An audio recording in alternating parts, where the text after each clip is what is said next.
તમારો પ્રશ્ન એટલે પ્રશ્નોત્તરી શા માટે રાખો છો? પ્રવચન થાય કે નહીં તમારાથી?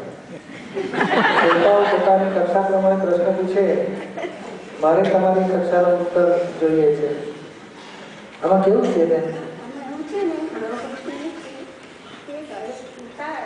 કક્ષા પ્રમાણે પ્રશ્નો પૂછે, પણ એક જ વિષય પર તમારું જે પ્રવચન હોય તો એ વિષયના ઊંડાણમાં જઈ શકાય. એ વાત સાચી છે. પ્રવચન અને પ્રશ્નોત્તરી એમાં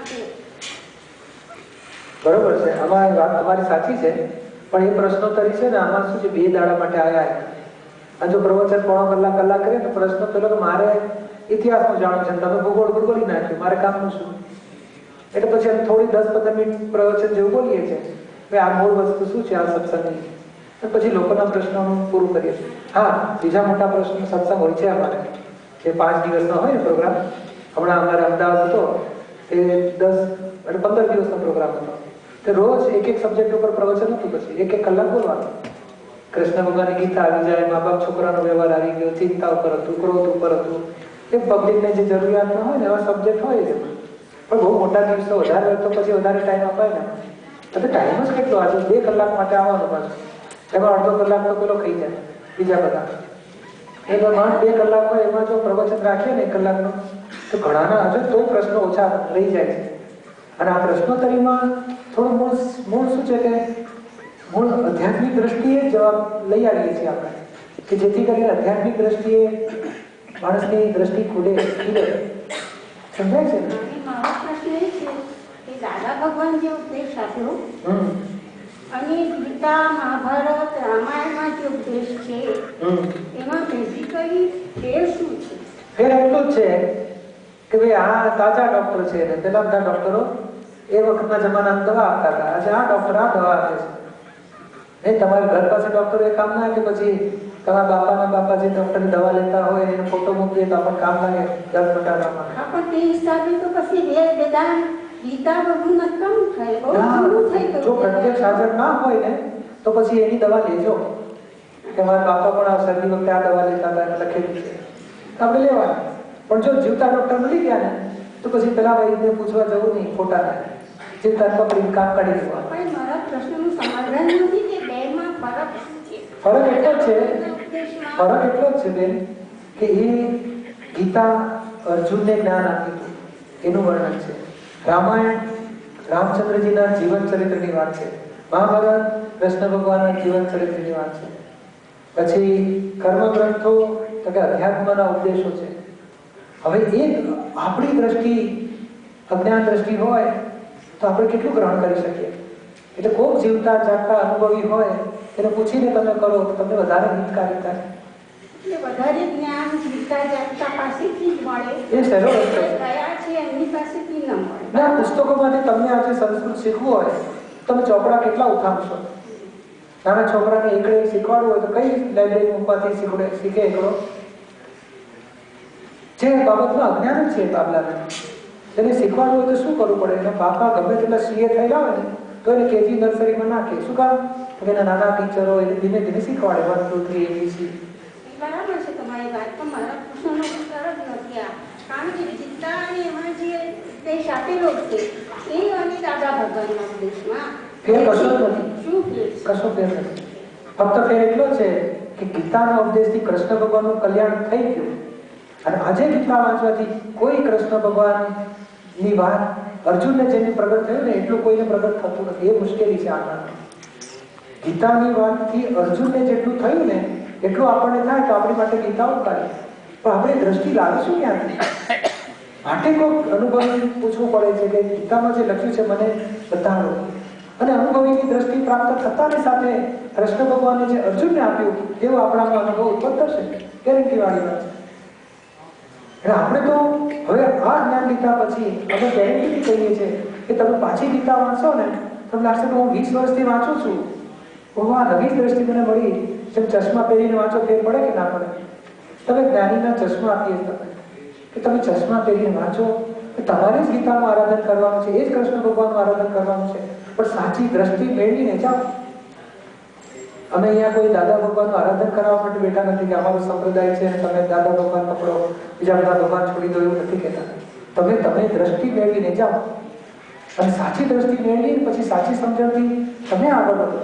તમને કંઈ પણ ખૂટતું હોય તો અમે તમને હેલ્પ કરી શકીશું તો કરીશું. તમારી સમજણથી શક્તિથી તમે આગળ વધો. તમે ખૂટે તો માગજો કે અમારે તો આટલી જ છે કે તમે આટલા વર્ષોથી ગીતાની વાત સાંભળી છે, વાંચી છે, તો એક આગળની વાત જાણી તો જુઓ. આપણને અનુભવમાં આવે તો આપણી માટે કામ. એમાં સૌથી મોટી વાત શું લખી છે? હાથમાં બાળ્યો બળતો નથી, કાપ્યો કપાતો નથી, શસ્ત્રો છેદી શકે નહીં, પવન પાણી ભીંજવી શકે નહીં, પવન સૂકવી શકે નહીં, એવું લખ્યું છે બધું. તો આપણને અનુભવમાં આવે છે. આજે જરાક બ્લેડ વાગે તો આપણને થાય છે કે હું હાથમાં કાપ્યો કપાતો નથી. ડર લાગે બ્લેડ વાગે તો હાથને. કોઈ શસ્ત્ર આપણને છેદે તો દુઃખ લાગે આપણને. તો આપણે હજુ આત્મા સુધી પહોંચ્યા નથી. આત્મા એવું નામ કે શસ્ત્ર છેદતું હોય આપણે ભય ખલાસ થઈ જવું છે, નિર્ભયતા. તો આપણે સમજવું કે મને ગીતાનો ઉપદેશ પરિણામ પામે. અને એ થવા માટે આ વિજ્ઞાન છે કે કોઈ જ્ઞાનીઓને પકડો. આટલા બધા ડોક્ટર હોય છે ને, 20-20 વર્ષ ડોક્ટરનો ભણે છે તો એ 3 વર્ષ ઇન્ટર્નશિપ કરાવે એની પાસે કે હવે તું કોઈ અનુભવી ડોક્ટરના હાથ નીચે તું ટ્રેનિંગ લે. નથી હોતું એવું. શા માટે એ નિયમ ગોઠવવો પડ્યો? પણ ગમે તેટલું ભણ્યા થિયરેટિકલ જશે. આ બધું ગીતા, રામાયણ, મહાભારત, કર્મ ગ્રંથો, ઉપદેશો બધા થિયરેટિકલ થશે. પ્રેક્ટિકલ લાઈફમાં જીવતા જાગતા અનુભવી નહીં દ્રષ્ટિ પ્રાપ્ત કર્યા વગર પૂર્ણાહુતિ નહીં થાય. થિયરેટિકલમાંથી પ્રેક્ટિકલમાં જવા અનુભવી જોઈશે જ વચ્ચે. સમજાય છે બેન?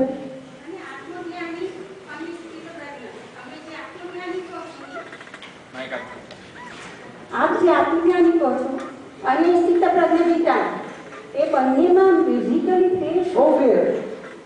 સ્થિત પ્રજ્ઞ તો પ્રજ્ઞામાં સ્થિર થઈ ગયો છે અને જ્ઞાનીને પ્રજ્ઞા ફૂલ ફેઝમાં પ્રગટ થઈ. પ્રજ્ઞા એટલે શું? આ તો સ્થિત થાય છે, હજુ બહુ બિગિનિંગ છે. અને જ્ઞાનીને ફૂલ સ્ટેજ આવી ગઈ. આ બીજના ચંદ્રમાં બીજનો ના કહેવાય ખરેખર. બીજનો ના કહેવાય, કારણ બુદ્ધિથી ગોઠવેલી સ્થિતિ છે. સમ્યક બુદ્ધિથી ગોઠવેલી સ્થિતિ છે, અહંકાર સહિતની સ્થિતિ છે. અને જો એને જેમ નરસિંહ મહેતા બોલ્યા ને કે હું કરું, એ અજ્ઞાનતા છે. એ સ્થિત પ્રજ્ઞ કહેવાય. તો કરે છે કોણ? પ્રજ્ઞા એ મને ખબર નથી. કોણ જ્ઞાનીઓ જાણે. ત્યારે એ સ્થિત પ્રજ્ઞા અહીં સુધી આવે છે. કરે છે કોણ? એનું જ્ઞાન થાય ને તો જ્ઞાની પદ આવે નરસિંહ મહેતા. એટલે સ્થિત પ્રજ્ઞા અહીં સુધી આવે. સંસારમાં દુઃખ આપવા જેવું નથી, વેર બાંધવા જેવું નથી, બદલો લેવા જેવું નથી. હું કરું છું એ શંકા છે, સાચી વસ્તુ નથી. આ કર્મ કરવાથી મને કર્મ બંધાય છે, એ બધું સમજણ પડે. તો પછી આગળનું બાકી છે. અને સ્થિત પ્રજ્ઞા વાળાને પૂછીએ તમને આત્મ સાક્ષાત્કાર થયો? તો ના, હજુ નથી થયો, હજુ બાકી છે. સમજાય છે? તમને સમાધાન થયું કે સંપૂર્ણ સમાધાન થતા તો શું પૂછવા માંગો છો? કદાચ મને તમારો પોઈન્ટ ના સમજાયો, તમે શું ફરીથી પૂછી લે. આજે ટાઈમ મળ્યો છે, નહીં તો ફરી મળવો મુશ્કેલ. આ દરિયામાં ફરી ભેગા થઈશું ને તો ના ભેગા થઈએ. આત્મજ્ઞાની કોઈ ફળવા પડે, એના તરફથી જ્ઞાન મળે તો જ મને રસ્તો મળે. એવું મારું કેવું છે. અને તમે જે કહેતા હો કે ઉપનિષદ કે ગીતા રામાયણ હું જાતે ભણીને આત્મજ્ઞાની થઈ જઈશ, એવું નથી થઈ શકે. અમારે એટલું જ કેવું છે બસ. આ તમને કાગળમાં ચિતરેલો દીવો હોય ને, એ તમને જ્યારે પોતાનો જીવતું કેન્ડલ મળે ને તો તમને ટેલી થવા માટે આ શાસ્ત્રો છે. કે કાગળમાં તમે દીવો ચિતરેલો જોયો અને જીવતા દીવાને જુઓ ત્યારે મેળ બેસે કે હા આપણે દીવો જોયેલો ચિતરેલો, તો ચિતરેલો દીવો આપણો અજવાળો ના કરે. આ શાસ્ત્રો એ કાગળ પરના દીવા છે. જેમ એક કાગળ પર લખ્યું કે અગ્નિથી રૂ બળી જાય, અગ્નિથી રૂ બળી જાય, અગ્નિ અગ્નિ અગ્નિ કરી રૂના ઢગલામાં નાખો તો આગ લાગે ખરું? ના, અગ્નિ શબ્દથી આગ નહીં લાગે. એક તણકલું હશે ને આખું રૂનું ઓળાવ પાડી નાખશે. એટલે જ્ઞાની એટલે શું? જીવતા હોય. એટલે આ થિયરેટિકલ થાય છે. પ્રગટ દીવો નથી મળતો ત્યાં સુધી શાસ્ત્રોને છોડશો નહીં. શાસ્ત્રો, ગુરુઓ, સંતો બધા છોડશો નહીં. મૂર્તિને, ભક્તિને છોડશો નહીં. અને જો જીવતા મળ્યા ને તો પછી ઓટોમેટિક છૂટી જશે, છોડવું નહીં પડે. મને જે જોઈતું હતું એ મળી ગયું, હવે આ બધાથી આગળની વસ્તુ મળી ગઈ, મને સમાધાન થઈ જશે.